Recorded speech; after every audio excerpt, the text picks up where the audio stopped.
Hai girls, namaku Saskia. Aku adalah seorang psikolog klinis anak dan remaja dari 3 generasi. Aku prakteknya di Klinik Brawijaya Kemang. Nah, kali ini aku mau share ke girls semua tentang gimana sih caranya kita mengetahui atau memahami passion kita tuh apa sebenarnya. Nah, yang pertama mungkin bisa dimulai dari kegiatan apa sih yang kamu semua tuh sering banget tekuni atau senang banget melakukannya. Dan itu sampai menghabiskan waktu atau berulang-ulang kamu lakukan. Terus yang kedua, kalau kamu nggak tahu banget nih yang kamu senengin apa, coba kamu mulai mencoret hal-hal yang tidak kamu senangi tapi ditulis. Terus yang ketiga, kamu bisa tanya ke teman-teman dekat atau keluarga apa sih yang menurut mereka bagus dan perlu diimprove dari kamu. Yang keempat, mungkin banyak-banyakin baca, banyak-banyakin nonton video atau ngobrol sama orang untuk mencari tahu dan bereksplorasi lagi hal-hal yang baru dan menarik di dunia ini tuh apa. Yang kelima, kalau kamu bingung banget, kamu bisa ketemu psikolog, kemudian coba deh ngobrol, konsultasi, dan tes minat bakat. Kalau mau sama aku, bisa di Klinik Brawijaya Kemang. Nanti kita bakalan ngobrol, tes, kemudian aku bisa bantu kamu nih untuk mencari tahu kemampuan kamu apa, minatnya apa, kemudian mungkin enaknya nanti jurusan atau kerjaannya apa.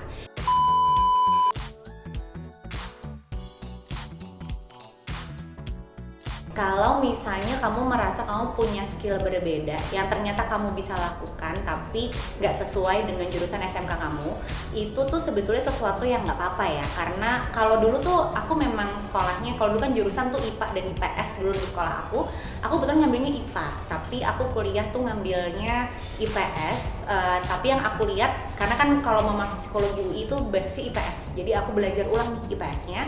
Kemudian pas sampai di UI itu, jadi yang aku lihat bukan skill yang kemarin nggak sama sekali nggak nyambung, tapi di proses pembelajaran IPA-nya, proses pembelajaran waktu kamu di SMK tuh apa yang bisa diambil. Pasti kan ada kan gimana caranya kita bisa mikir analisisnya atau memecahkan masalah, atau gimana sih caranya kita membuat satu project yang bisa dipakai ke kuliah kita atau kerjaan kita berikutnya. Cuman kalau ditanya skill baru kamu ini apakah harus dibalikin, harus sesuai sama-sama SMK atau enggak, ya nggak apa-apa, diekspor yang baru aja, dicari tahu plus minusnya apa, terus yang bisa kamu kelola lebih baik apa, apabila memang kamu mau punya tujuan untuk berganti atau mengarah karir kamu dengan skill yang baru.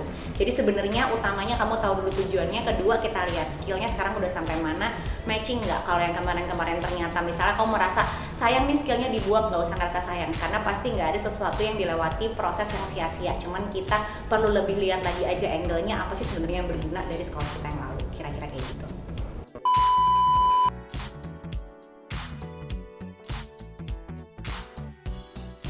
Sekali lagi, kalau misalnya kamu pernah punya pengalaman sekolah atau kerja yang kemudian kamu sadari kamu perlu ilmu lain atau kemampuan lain yang perlu ditambah yang nggak ada nih waktu kemarin kuliah, itu nggak apa-apa. Jadi kita harus mikirnya bukan jurusannya salah atau kemarin kerjaannya salah, tapi proses apa yang kita bisa ambil. Misalnya kalau jurusan komputer itu kan pasti banyak banget nih, misalnya kayak daya juang kamu nyelesain satu project itu kan susah, sistematika berpikir kamu itu kan sebenarnya kepake di semua kerjaan yang lain.